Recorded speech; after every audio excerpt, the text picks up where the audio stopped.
जय हनुमान ज्ञान गुण सागर, जय कपीस तिहु लोक उजागर, रामदूत अतुलित बल धामा। दूर हट, दूर हट। लो, भाग गई सारी कुदृष्टियां।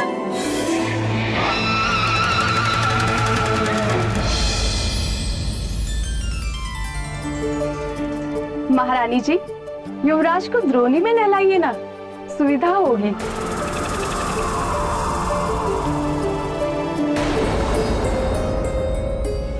प्रातःकाल से आंजने मुझे कुछ भारी लगा।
हे शंभू,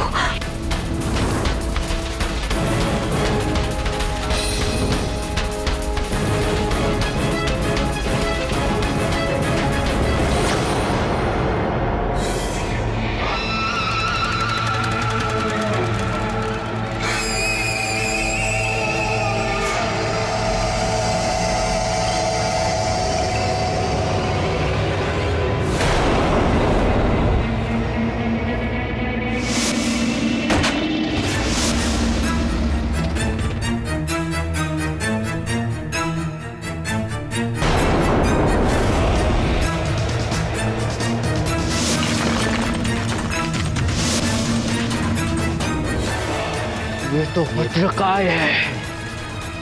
वाली हनुमान लला के प्राण लेने के विचार से आया था। उनके प्राण लेना तो दूर, उल्टे उन्हें दो नए नाम दे बैठा, वज्रकाय और मरकट। मरकट शब्द का अर्थ है तो वानर ही, किंतु ये वानर जाति के लिए एक अपशब्द है।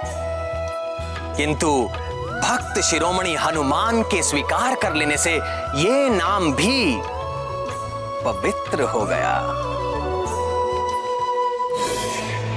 किष्किंधा का युवराज वाली वास्तव में महाबली था, किंतु नन्हे हनुमान लला के नन्हे हाथों का बल देखकर उसका अपना आत्मविश्वास हिल गया।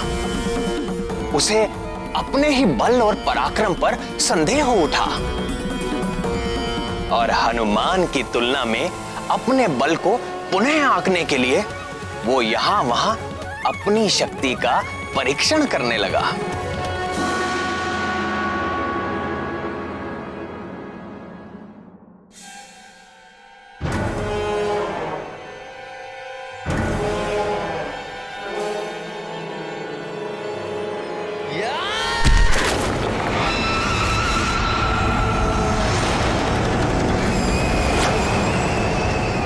मैं महानतम हूं तो मुझ महानतम को अपने बल पर संदेह क्यों हो रहा है?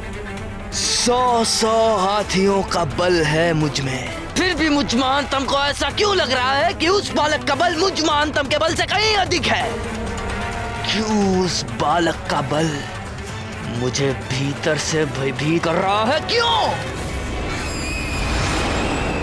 हर अहंकारी जब भी किसी संत महात्मा के सामने जाता है तो उसके अहंकार का भवन डोलने लगता है। वाली को भी हनुमान लला के आगे इसी संकट का सामना करना पड़ रहा था। बजरंग बली जैसे संतों में अहंकार नहीं होता ऐसा नहीं है, उनके भीतर मेरा ईश्वरीय अहंकार होता है, अर्थात अपने अहंकार से मुक्त होकर वो मेरे असीम ज्ञान, असीम ऐश्वर्य और असीम शक्ति के अधिकारी हो जाते हैं, जिसकी कोई सीमा ही ना हो, उसकी कहां टक्कर होगी और कहां चोट लगेगी। इसी कारण हमारे हनुमान लला को चोट नहीं लगती। किंतु प्राण वल्लभ, हनुमान लला की ऐसी अद्भुत शक्ति देख अंजना और केसरी की क्या दशा हुई? चिंतित हुए, भयभीत हुए, सन्न हो गए। फिर स्मरण आया, उनका पुत्र कोई साधारण वानर पुत्र नहीं है, वो तो स्वयं ब्रह्मांड नायक भगवान भोलेनाथ का अंश है। ये स्मृति आते ही ऐसा महान शक्तिशाली पुत्र पाकर वो बार बार अपने को धन्य मानकर सुखी होने लगे। फिर भी माँ तो माँ ही होती है, अपने पुत्र की रक्षा करने के लिए सदैव आतुर। इसीलिए अंजना ने हनुमान लला के बल की किसी से चर्चा नहीं की, पर सूर्य का तेज भी किसी के छिपाए छिपता है।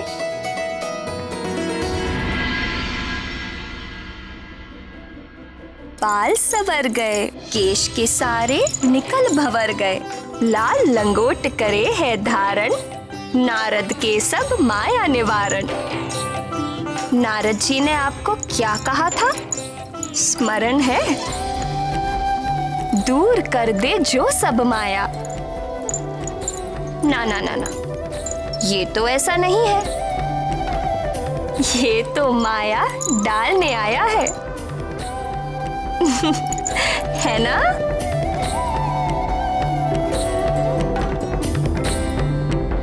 देखो प्राण प्रिय, मैं क्या लाया हूं अंजने के लिए।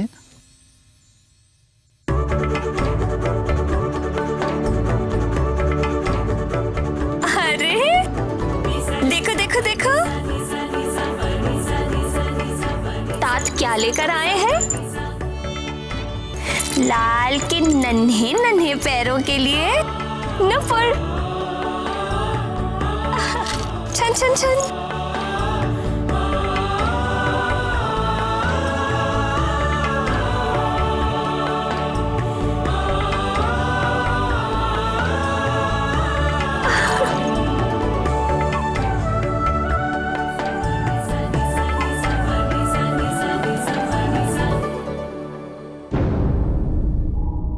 क्या कर रही हो प्रिय? देखिए ना, ये कंठहार खुल ही नहीं रहा और ये कुंडल भी। आप इन्हें खोल देंगे? कंठार कुंडल तो यहाँ पड़े हैं। ये तो आप लेकर आए हैं। ये जो इसके कंठ में है, इसके कर्ण में जो है, मैं उनकी बात कर रही हूँ। ये कैसा परिहास कर रही हो? आंजने के कर्ण में कोई आभूषण नहीं, देखो कंठ भी रिक्त है।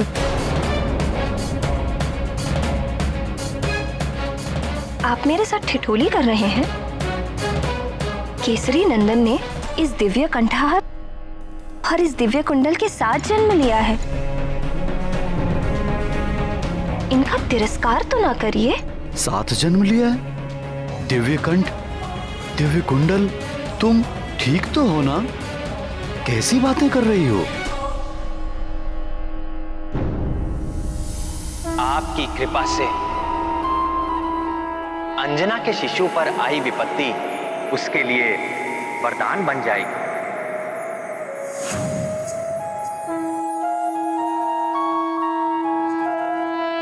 अगर ये वास्तविक है तो मुझे क्यों नहीं दिखाई दे रहा? ये दिव्य कर्ण और दो कुंडल ना कभी दिखाई दिए थे, ना दिखाई दे रहे हैं। महादेव जाने आपको क्यों नहीं दिख रहे।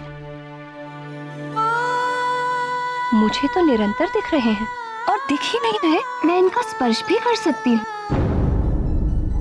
मेरे लिए ये दिव्य आभूषण उतने ही वास्तविक हैं जितने आपके द्वारा लाए ये आभूषण। तुम्हें अवश्य कुछ हो गया है प्राण प्रिय। तुम्हारा स्वास्थ्य ठीक नहीं है। कहीं वो विष का दुष्प्रभाव तो नहीं? हे शिव शंकर, अब आप मुझे विक्षिप्त समझ रहे हैं। मुझे कुछ नहीं हुआ है, आप ही को कुछ हो गया है।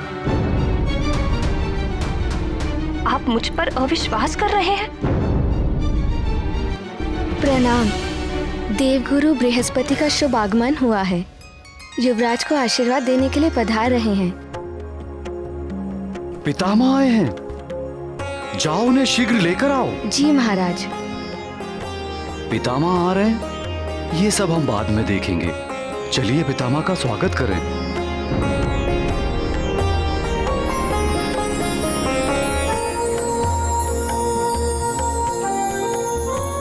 कल्याण हो वत्स।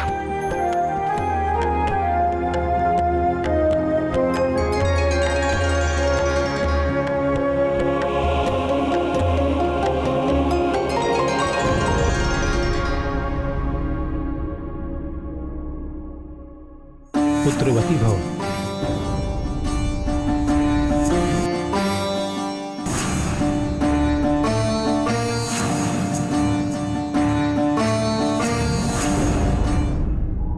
देवगुरु बृहस्पति को देखते ही अंजना की देह में एक झुरझुरी सी दौड़ गई। पूर्व जन्म और वर्तमान जन्म के घटनाक्रम आपस में घुलने लगे।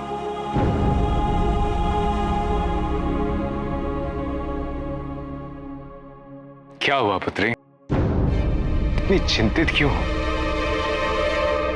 देवगुरु तो सर्वज्ञ है, वे सब जानते हैं। अंजना की मनोदशा क्या उनसे छिपी होगी? अंजना को सब कुछ बताकर शांत क्यों नहीं कर दिया?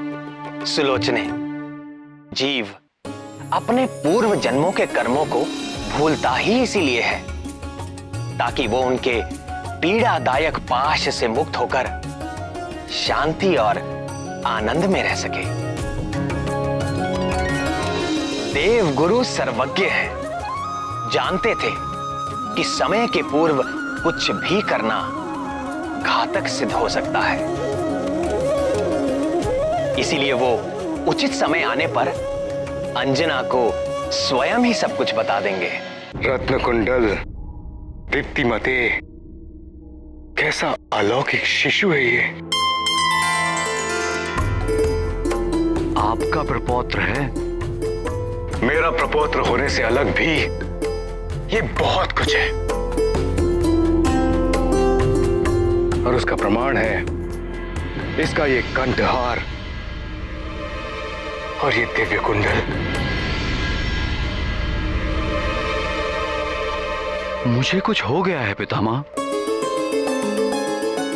मुझे ना तो ये कंठहार दिख रहा है और ना ही दिव्य कुंडल। चिंतित न हो पुत्र, इसका ये कंठहार और ये दिव्य कुंडल पृथ्वी वासियों में केवल उसकी माता ही देख सकती है।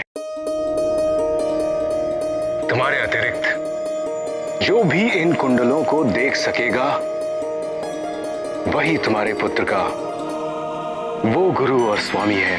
राम राम राम श्री राम राम राम राम राम राम राम श्री राम राम राम राम राम राम राम श्री राम राम राम राम राम राम राम श्री राम। जिसकी सहायता के लिए तुम्हारे दिव्य लाल का जन्म हुआ है। श्री राम श्री राम श्री राम श्री राम।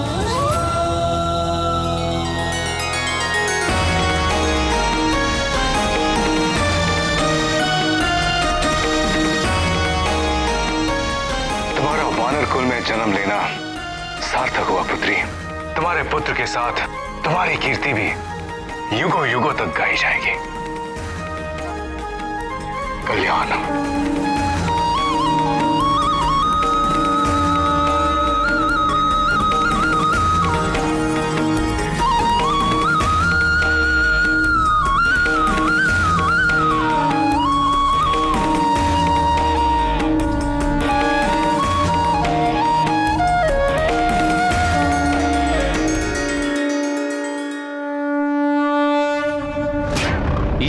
कैसे हो सकता है?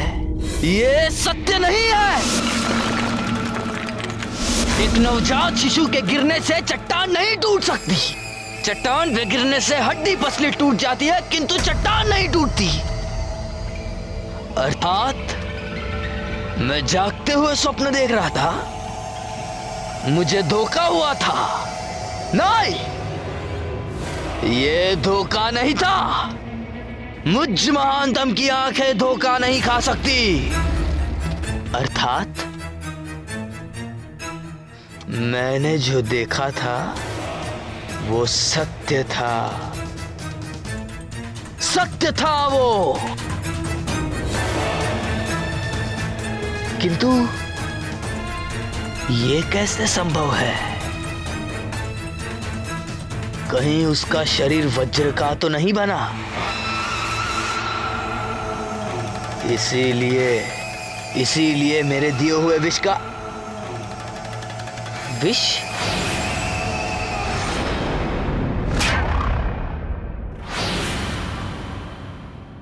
कहीं ये उस विष का तो प्रभाव नहीं है?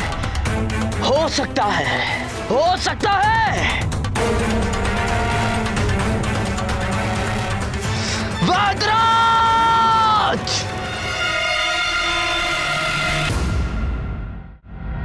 अरे ओ वैदराज, कहां छुप कर बैठा है दुष्ट?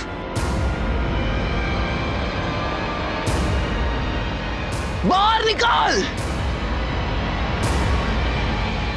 दुष्ट! मैंने कहा बाहर निकाल! या बाहर निकाल!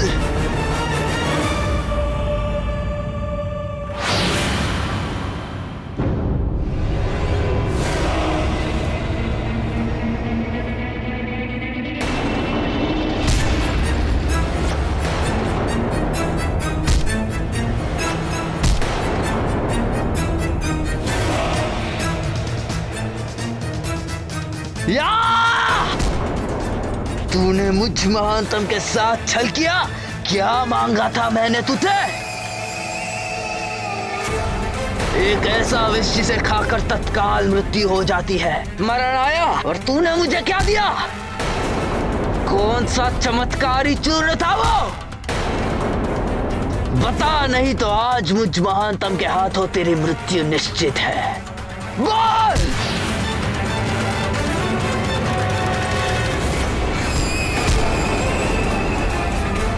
कपटी! तेरा विष खाकर तो मेरा शत्रु यमलोक नहीं पहुंचा, किंतु आज मैं तुझे बिना विष खिलाए ही तुझे पीट पीट कर यम के निकट पहुंचा दूंगा।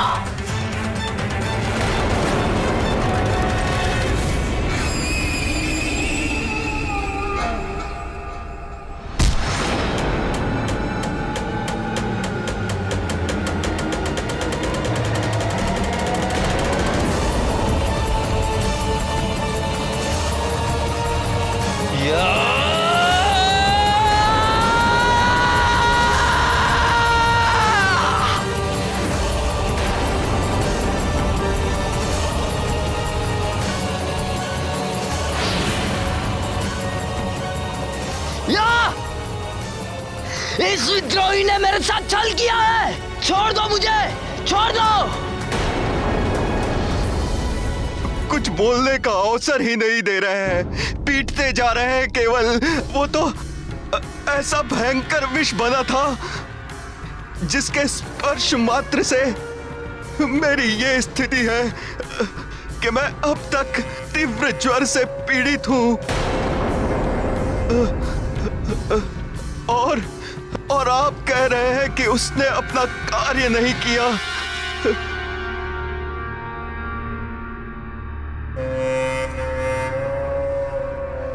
ये किस विष की बात कर रहे हैं बाली भैया? किसको विष दिया? कौन जीवित रह गया? कौन है वो शत्रु? है एक मरकट शिशु है, किंतु अद्भुत है उसका बल।